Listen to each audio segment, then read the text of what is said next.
OPHK ezali œuvre philanthropique et humanitaire de l'église kimbanguiste oyo esalami bongo epai Simon Kimbangu Kiangani na 2010 ye moko azali père fondateur na yango na ntina ya baobjectif oyo ezali na kati ya statut na ye asengaki ete tokoka kotongela ye orphelinat mais particularité orphelinat na biso oyo ekotongama na nkamba yeluselemi ekoyamba bana oyo babotami na problème ya handicap physique biso baboti ntango omoni koboti mwana ete aboki na infirmité tokendaka bongo kobwaka bango na mbanza ya Yeluselemi nde na ntina wana mokumba monene esili kopesamela yo na ngai mwana papa Simon Kimbangu Kiangani ya kotonga orphelinat oyo fondation yango ezali lancée pour la semaine prochaine.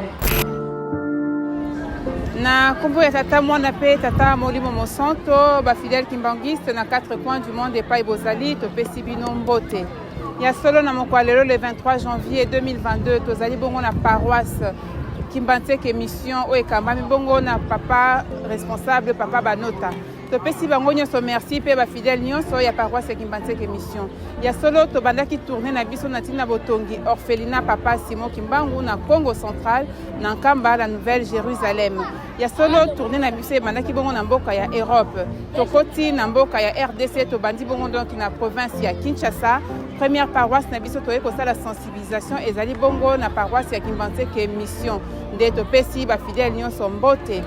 Ya solo tourner na biso ebandi na paroisse ya Kimbantseke mission ekokende bongo na baparoisse misusu na kati ya ville province ya Kinshasa pe bongo torokota na bacommune pe baprovince ya RDC nyonso soki tosisi na RDC torokota bongo na Congo Brazzaville pe lisusu torokota na Congo Angola pe bamboka nyonso epai wapi église kimbanguiste yango ezali présent. N'oublions jamais,